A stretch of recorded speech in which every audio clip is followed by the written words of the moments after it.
Hi, everybody. I'm Allison Lindauer, and today I'm going to be talking about understanding behavioral symptoms in FTD. I'll talk for about 30 minutes, and then I would very much welcome your questions. So just want to introduce you to my team. I am a nurse practitioner, but I hold a PhD, and so I do research, as William noted, testing ways to support caregivers. You'll see my co-investigator, Amy Mooney. If you're here at all at the AFTD conference, please come by our table and say hello. If you're on the air online, our email is at the bottom there, and we'd love to hear from you if you have questions. So I am going to be talking today about behavioral symptoms in FTD. And I want to give you a couple caveats. The first one is I am funded by the National Institute on Aging, and I have a study called Stella FTD that is supporting some of this, and I'll give you more information about that at the end. You also need to know that I am not a current caregiver. I did help take care of my father who had vascular dementia, but none of my family members have had FTD. I have worked with many families living with FTD in my role as a nurse practitioner, and I've learned that you are the expert in your own family. And I believe in your expertise, and I honor what you know. I'm hoping what I can tell you today will be helpful to you. We all know that we're not going to make behavioral symptoms go away, but I'm hoping through our talk today, we can talk a little bit about ways to dial them down a little bit and make sure you have the support you need to address them. So my objectives today are to describe behavioral symptoms in FTD. And when I talk about FTD, I'm being very inclusive. I mean behavioral variant FTD, primary progressive aphasias, corticobasal syndrome, progressive supranuclear palsy. All the FTDs have behavioral symptoms. It's not just behavioral variant. We're going to talk a bit about how and when caregivers might address behavioral symptoms and how those symptoms impact the person with FTD and their families. And then finally, we'll talk about some resources that you can tap into. Again, I welcome your questions at the end and look forward to addressing them. So the first thing I'd like to do is talk about behaviors. In starting this research in my dementia world, there's this idea of behavioral symptoms, but I realized, behaviors are just outward expressions of internal feelings and thoughts. Behaviors are actions we can see and hear and feel. It's a powerful way of communicating and often used with words. Behaviors are associated with a wide range of emotions and used to express feelings and needs. And we all have behaviors, all of us, and how we express ourselves is an individual experience. So when we use behaviors to communicate, many of us know what we want. We know the words to use. We know how to use our bodies in the right way. We know how to ask for what we need. But many things interfere with good communication, right? So here's just some examples. I bet you could probably add some of your own, but many things can affect communication. I think one of those simple examples I can think of is my behavior when I'm cooking dinner. My husband knows that if I'm quiet and just very focused on cooking dinner, it's probably not a really great time to have a conversation with me because I'm hungry, I'm tired, I don't really want to do anything except get the food on the table so I can feel nourished.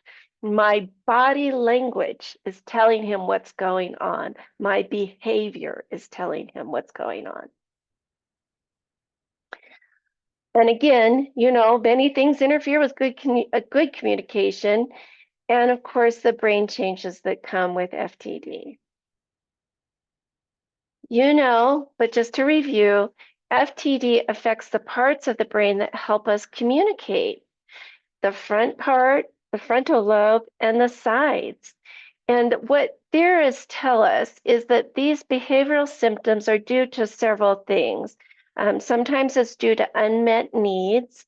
Sometimes it's due to the disease itself, and sometimes it's the environment that's affecting how we communicate or how our family member with FTD communicates. FTD does have a lot of behaviors. I've seen this in my clinical work and is my role as a support group lead at the Oregon Health and Science University.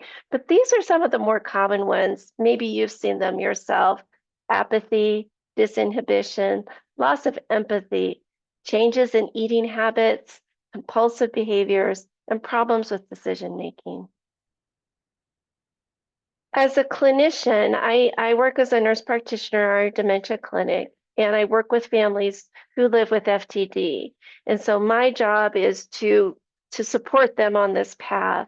So when I hear about behaviors, when I get a phone call or a my chart message, a message through the electronic health record, the things that go through my mind are the behaviors I'm hearing about dangerous, distressing, or disturbing? And I thought I'd share that with you so we can understand the behaviors a little bit better. Now, dangerous behaviors are behaviors when you or your family member with FTD or someone in close proximity is in danger. And I wanted to touch on this. It's not very common, but it can be very stressful. And I just want you to know that there are resources for you if this happens in your family. Please, if you feel threatened, if you feel you're going to be hurt, if your family member is going to be hurt or somebody near you, do call 911. It's frightening. You feel guilty. It's confusing. You're not sure if when the police or the paramedics get to your house, if they're even going to help you. But again, the idea is to keep you safe. The AFTD does have resources in managing aggressive behavior in FTD, so hopefully it doesn't get to that, but just a reminder that that is available to you. We do have some red flags. So there are some signs that maybe the behavior may get into the dangerous category. So for example, if your family member is pretty disinhibited, if there's a history of past violence, if your family member hits or yells, if your family member feels that that others are out to get them or hurt them, we call this delusions. That can be, they can feel really threatened and scared. And then, at the top of our talk, we talked about you as the expert. This is where your expertise is really important. What's your intuition? What's your gut sense? Are you worried for your safety? If you are, here are some things that you can do to plan ahead. Check in with your police station. Some police stations have voluntary registry systems, so you can call them ahead and say, this is what our family is dealing with. We've got a frontotemporal degeneration or dementia. My family member sometimes does this. I just want you to know. So if I call you, that's what's going on. Have a plan for contacting family, friends, or neighbors so that if you do need to leave the home, you can. And a good way to address these or make this plan is to meet with a social worker. Your primary care provider, your neurologist, the nurses in your system can refer you to a social worker, and that person can be very helpful. So if you have an intuition or an inkling that this might be in your future, do take those steps. And here's an example from my work. And every example I give you the completely modified so you wouldn't recognize this person. But a man in his 50s with FTD, the wife had called me noting that he would yell at them. Sometimes she would lock herself in the bathroom because she was nervous. At one point, I did ask Adult Protective Services to check in with them, make sure everybody was safe. But unfortunately, it did get to the point one day when he did grab her and screamed at her. She did call 911. Unfortunately, the 911 team didn't know what dementia was. They didn't come out. I called 911 and they said that they wouldn't enter the house. It was unsafe for their staff to deal with a domestic violence situation. And I had to explain, this is not domestic violence. This is a brain disease. And they finally went in and Honestly, they actually apologized to the wife for not responding sooner. But that lesson taught me we have to plan ahead. Again, not very common. I don't want to alarm you, but I just want you to know to think about it and prepare. So we talked about dangerous. Let's talk about distressing. Distressing is when there's a physical symptom. So this is what theorists talk about, an unmet need. Something's going wrong. And so what I think of is I use the acronym of it hurts. Something physical is not right. So the I is infection, illness. Is there a bladder infection? Do they have an old tooth infection? Do they have a cap or something that got infected and we just don't know? Do they have the flu? Do they have COVID? If, what's their temperature? Are they too hot, too cold? If a person cannot find the right words to say, it's really hot in here, I'm really uncomfortable, they may use their behaviors, right, to tell us what they need. They may be restless, they may be pacing, they may, be a little bit aggressive. They're trying to tell us what they need through their behaviors. Are they hungry? Are they full? Are they uncomfortable? Do they have a history maybe of old back pain or old knee pain? I've had families tell me, oh, he always used to have this bad knee pain, but he doesn't complain about it anymore. So we stopped the Tylenol. He doesn't complain about it anymore because he doesn't understand how to complain. The only way he can complain is to pace or be restless or to be irritable or to yell or to cry. And so remember, if there's an old history of pain, think about treating that. The R is for retention, constipation, urinary trouble. For both men and women, the issues of retention could be very uncomfortable. Think about timing. Is there a change in routine? Problems with sleep because you're in a different place or a different time zone. And then think about the situation. Is it a noisy restaurant? It's just too loud and too hard to deal with. So I kind of go back and forth with this hurts to make sure that I'm making sure there's not a physical problem. If you're concerned, if you think, gosh, maybe something's going on with that knee, or maybe, I don't know, maybe he's got a cough or something, please call your clinician. I'm often surprised and concerned when the patients I take care of don't call me. It's like, that's what we're here for. That's my obligation, is to help you. Give them a call, tell them the symptoms, tell them what you see and hear. So vague statements like, I think he's got the flu, isn't very helpful. What we want to know is, does he have a fever? Does he have a cough? Is he sweaty? Those kinds of things. Ask for an appointment.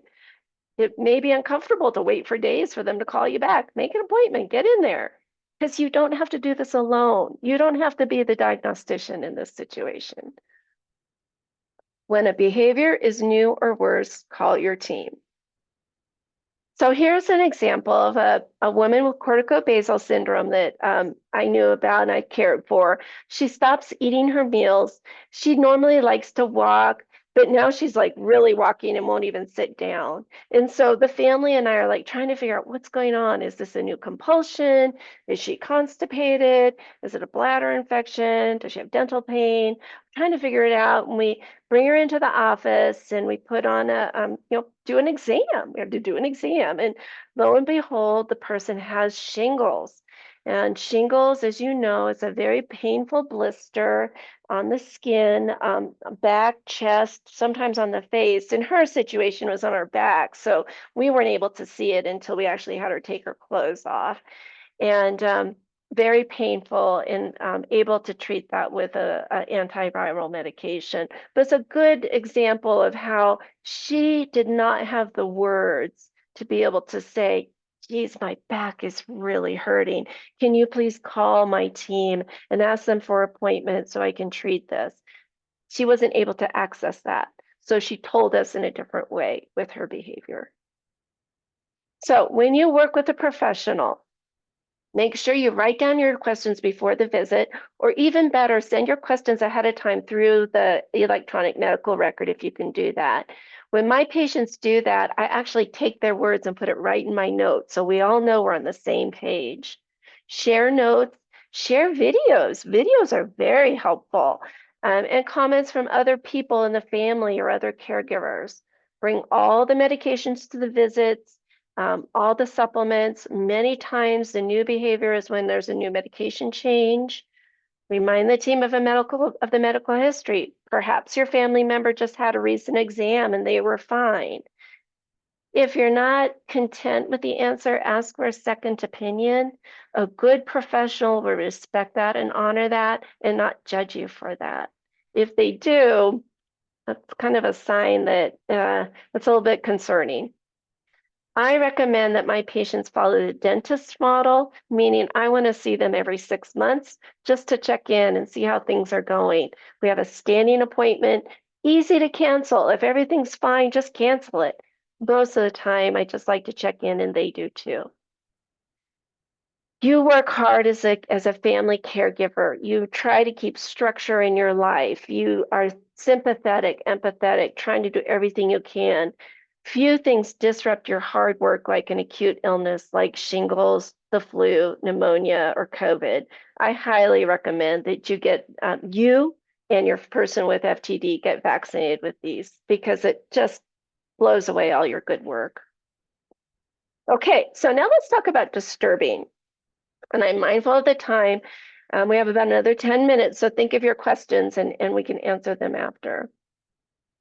So disturbing behaviors, the person's not in danger. There's no real physical problem. They're not in distress, but there's still behaviors that cause family frustration, grief, and fatigue.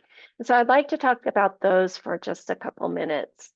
Here are some examples. So remember earlier on, we talked about some of the common behaviors in FTD, changes in eating habits, disinhibition, sitting in the recliner all day, an example of apathy. So let's talk about these three as examples of some of these symptoms and how you can access the support you need. You're probably too young to remember this, but my mom used to watch this show called Columbo. And it was about this detective who's a picture of him here, a little bit scruffy, unassuming, but he was a very successful detective. And the reasoning behind his success was that he was relaxed. He was able to step back, watch, see what's going on, and be empathetic and write notes. And as care partners, I recommend that you also take that approach. Be the detective when your family member has a disturbing behavior that is bothersome to you, but not a medical problem or a dangerous problem. Think of Columbo, be empathetic, be relaxed, but give yourself permission to step back and watch and see what you can learn. When you are taking notes, use the behavior tracker from the AFTD.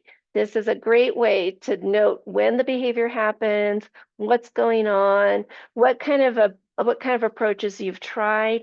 This not only will help you, but it will help the professionals that you work with to address the behavioral symptoms.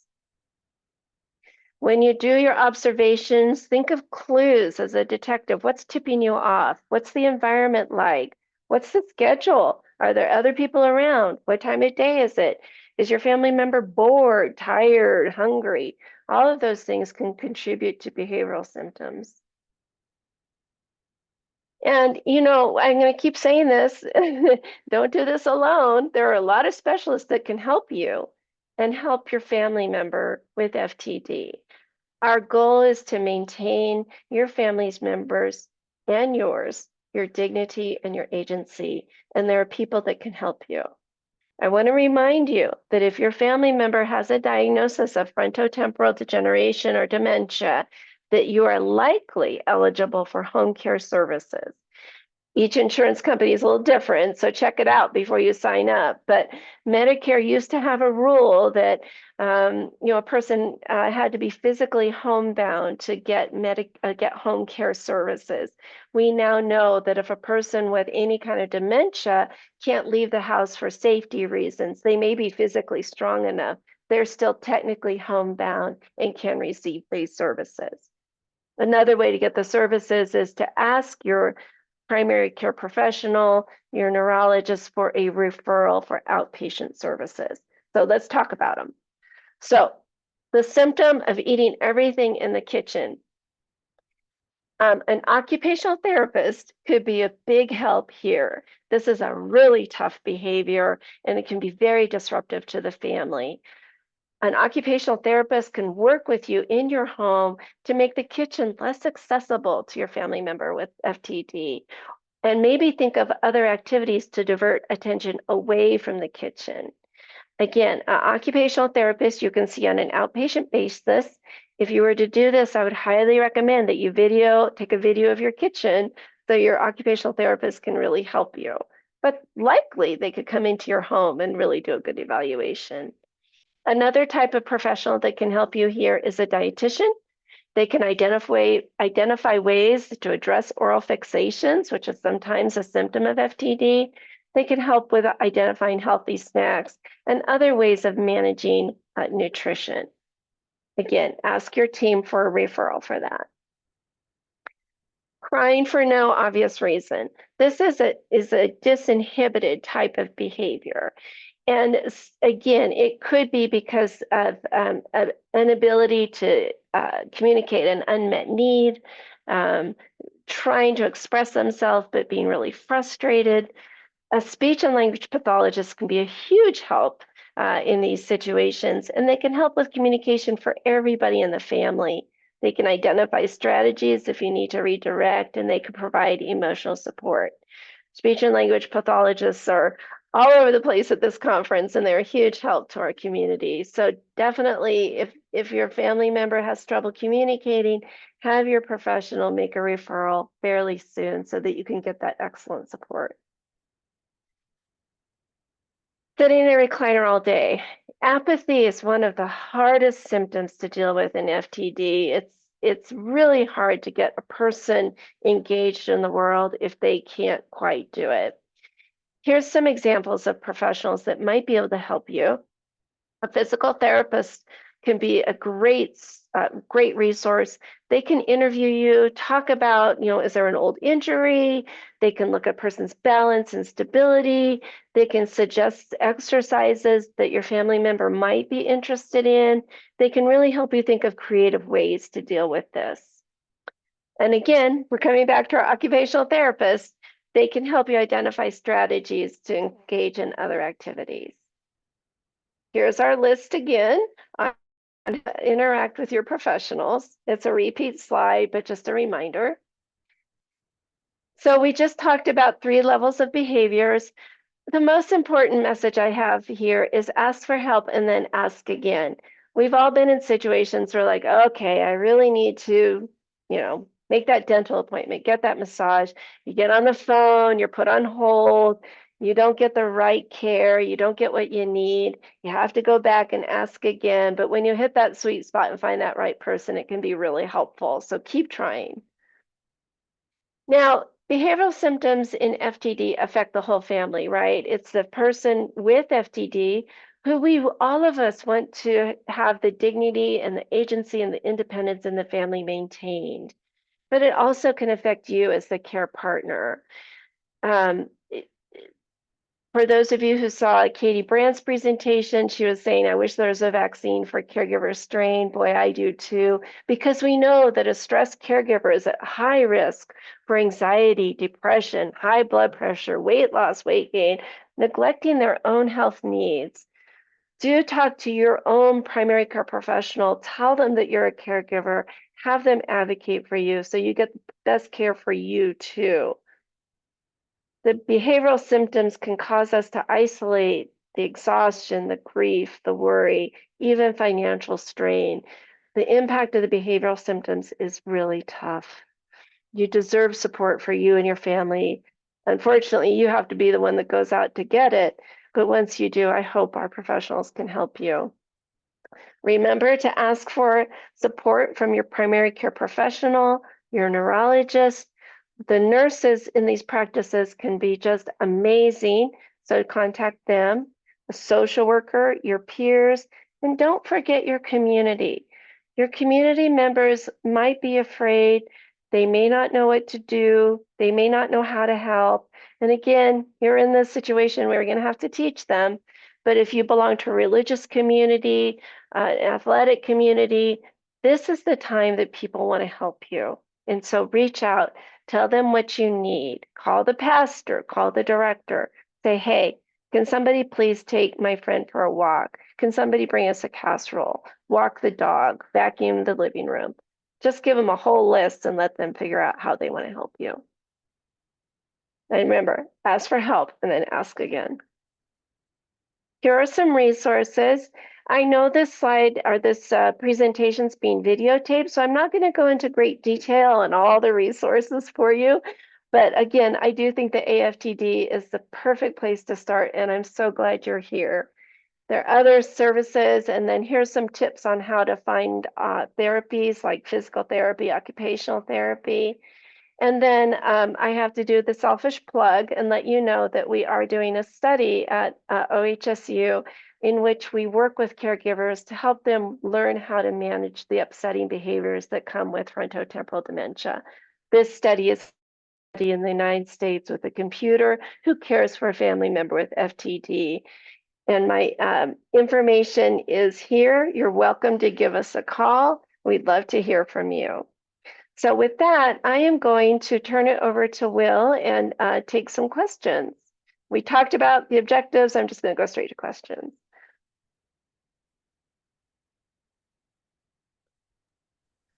Thank you, Allison. That took me a few minutes to get back on stage and to turn on my audio. But thank you for that very comprehensive discussion, as well as, real life examples to talk about how it really happens and the strategies that people can use. We've got a number of questions I'm going to pull from the audience. There will probably be more coming in. So what I do want to say, I don't know we're going to be able to get to all of them. So if we don't get to one of your questions, a number of the questions that have come in are things that the helpline, AFTD helpline, would be happy to respond to. And I'm going to prioritize questions that really focused more on behavior and behavior management. So right out of the gate, I think you talked about the behavioral variant symptoms that are part of the diagnostic criteria. Can you speak a little bit more about whether people with BVFTD have a lack of insight, and how that impacts the caregiver response? Yeah, so this lack of insight makes it harder to understand what's going on with so if I'm the person with FTD, you just don't understand that the apathy or the disregard for what is going on around you makes it really hard for the family member to feel honored and to feel like their care is really meaningful. And so that's why connecting with peers is really important, because the feedback that you're going to get is probably not going to be from the family member with FTD. Further, with the lack of insight, they may not appreciate what's going on with them. So for example, they may not recognize that they're more anxious and they actually need some psychiatric support, or they may not realize that they're in a lot of pain and that's why they're just sitting in the chair all day. They don't put together the need to address those symptoms. But you're right, in behavioral variant, those are important symptoms. What we know, what the research is telling us, is that people with behavioral variant FTD, those symptoms we see those fairly early in the disease process, and it's what leads to the diagnosis. But people with PPA, what the research shows us is that over time, they also develop behavioral symptoms. So that's why our study is really for anybody that takes care of any type of, a family with any type of FTD. Behaviors happen with all of us, and in some of the FTDs, they're a little bit more prominent. And I'll just mention, Allison, that AFTD, we have some very specific resources about anosognosia and a lack of insight. So people can certainly contact our helpline for that information and how to, better support caregivers to respond to that. So we have a number of questions about specific behaviors, but I'm going to give you a little bit of the snapshot, but they could also Okay. be quite broad. So Okay. it was a caregiver who asked a question about how to deal with a younger person with FTD. The caregiver works, Mm-hmm. and the person with FTD then is home, I guess, home alone some of the time, and Mm-hmm. they actively seek rides from people in the community to end up going to the bar. So Oh, the concern okay. is that the person is uh, going on their own and doing things which obviously can be very traumatic, uh, Yeah. Yeah. very difficult and traumatic. How do Yeah. you support caregivers to try to figure that out? That's a beautiful example of how complicated and difficult this is. So, what I would, so it sounds like the younger person, the AFTD, is again exercising their agency and wanting to go to the bar. But we all know that's probably not the best way to spend the time. So here is a good example of where I would ask that family member to spend a little time with a social worker and talk about, what are some ways that we can divert the attention away from the bar. Where else could that person go and get there safely? How can you communicate with the people that drive that family member to the bar? And how you can get the word out that you can tell the community this isn't such a great idea. Further, if they go to the same bar, how do you interact with the bartender? If it's the same bar, can you call the bartender and say, this is the situation. Here's what you should do if you see my family member. And then again, think about day programs. I know they're not perfect for young people, but this person needs something to do. Yeah, so obviously there's a lot of education and contacting other individuals and organizations to potentially get some other possibilities in play Yeah. to for the person with FTD to engage, and that's a really sensible, appropriate step to take. So we're going to move on to compulsions, managing compulsions, and this Yeah. is an interesting one. I'm going to share. Yeah. So Yes, please.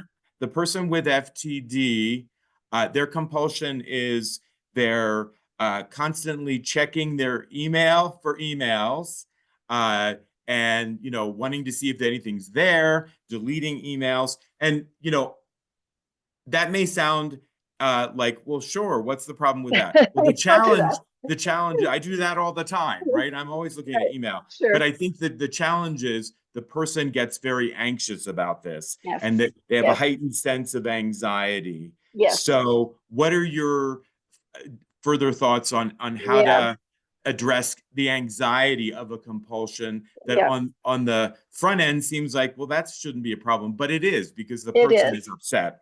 It is a problem, and I really appreciate how you put that into context.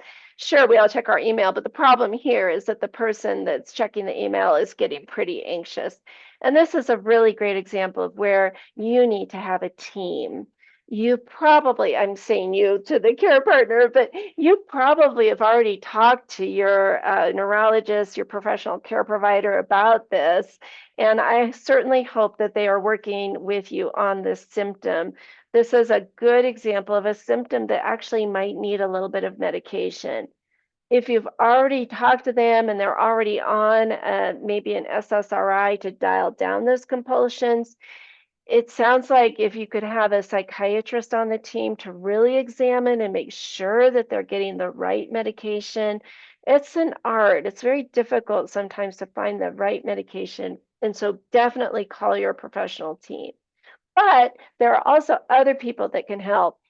And this is a good example of where I would bring in an occupational therapist. An occupational therapist can look at the situation and make suggestions on how to manage access, how to manage the behavior, how to find other things to distract from the behavior.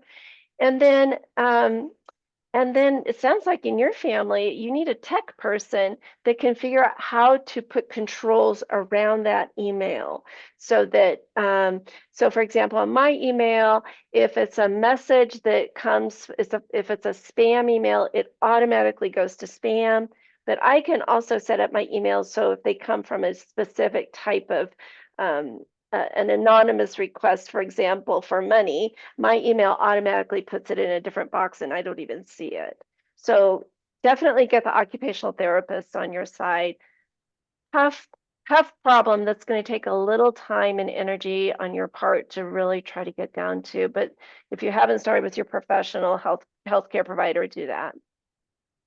So we're going to move to another behavior. Good. You did mention it, and you had some strategies, but with apathy, which I think often that's one of the early symptoms, and it's a very common symptom for people with FTD, and it impacts, important caregiving tasks as well as other things. Yeah. So the question was really about nasal oxytocin, and have you heard whether that has anything to do with helping apathy? But then beyond that, I guess medication treatments for apathy, do they work? And say a little bit more about apathy and responding to Yeah. that.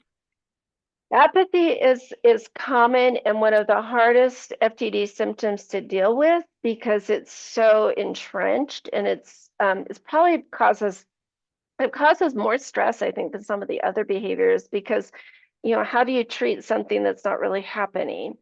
I can't really speak to the oxytocin. I don't know that therapy, I'll be honest with you.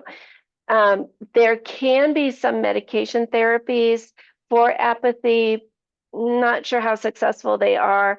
I'm very lucky in that in my clinical practice, I work very closely with a psychiatrist who understands how to manage these symptoms with FTD. So that's where I would go if you can get to a psychiatrist to help with those symptoms. The other thing about apathy is think about also, all the behaviors are a two-way street, and I didn't really emphasize that. But think about your own reactions to the apathy. What is it doing to you? And then think in terms of, is it problematic? Are there some things that I can step away from? So, for example, not so much common in FTD, but some of my other families that I work with, refusing to take a shower. And families will get really upset. You're like, won't take a shower. We don't all have to take a shower every day. And sometimes you just have to walk away from that and say, okay, well, this is not perfect, but maybe once a week. So think about your own needs and how to modulate your own needs. Think about their needs, and then think about others that can help you. So again, an occupational therapist could be really helpful in this situation. They are trained to work with families and help families thrive within their daily life. It's not about an occupation like, how do I do my job? It's about, how do I live my life to the fullest? And a good occupational therapist can be very helpful in that situation. So we're going to move on to another behavior we're trying Okay. to get around. Yeah. And Allison, you did a nice job at the beginning of talking about how not all people with FTD or BVFTD exhibit all of these behaviors or exhibit them all to a severe level, Right. Right. that Right. but one of our audience members did ask about how to respond to the person with FTD when they hit or kick. And Mhm. what I would say is that was all the question. So it might be how to respond in the moment. Mhm. What's the meaning behind that? Speak a little bit more to that. Yeah. And this is also a really good example of doing your best to not have to do this alone. Again, the AFTD has a good web page on dealing with aggressive behaviors, but this is this may sound a little shallow, but I'm going to give it to you anyway. Go back to that detective place and try to observe and watch and figure out, what is the trigger for the hitting and kicking? What brings that on? And then the task then is figuring out what the trigger is and then changing the trigger. So what happens before the hitting and kicking? In some cases, we just don't know. In other cases, we have some clues, like it always happens in the afternoon. It always happens when they're hungry. It always happens when they're anxious. there typically is some trigger that will make it happen. So I would encourage you to be the detective, take a little time and see if you can figure that out, but also ask friends and families what they see. Because sometimes we are so deep in it, we can't even see what's going on. And family members, others from the outside can come in and say, oh, well, it's, blah, blah, blah, blah, blah. And then, of course, keep yourself safe. And do also talk to your healthcare professional about this. It is very concerning. You should not be hit or kicked. And so this is a conversation you should be having with your health professional and a social worker to think of other ways and other situations where you can be safe in your family life. So we have time for probably one more question, Okay. but I really want to say thank you, Allison. You really took the tough questions on. You saved time for these questions and provided a lot of really important and helpful strategies. So I'm going to pull back to a broader kind of question. Yeah. And that was one of our audience members asked, do you have any suggestions? Maybe they live in a more rural area. How to find clinicians, build a network, and what could you say about telemedicine, sort of virtual interactions by clinicians? Yeah, I love that question, and I wish we had another 10 minutes. I grew up in really rural California on a farm, and to be quite honest, that's why I do this research. All my research is by telehealth, and I try to bring people in from all over the nation to join us on Stella FTD. So go back and listen and get that information, but definitely tap into the telehealth options. I have a terrific speech therapist that I work with in Oregon. She'll see anybody in Oregon online, and it can be very helpful and very successful. So do use those online strategies. The other thing about rural communities is they tend to be really tight. Sometimes that's a little bit problematic, but take advantage of it. When people come up to you in the grocery store and say, oh, I'm so sorry, how can I help?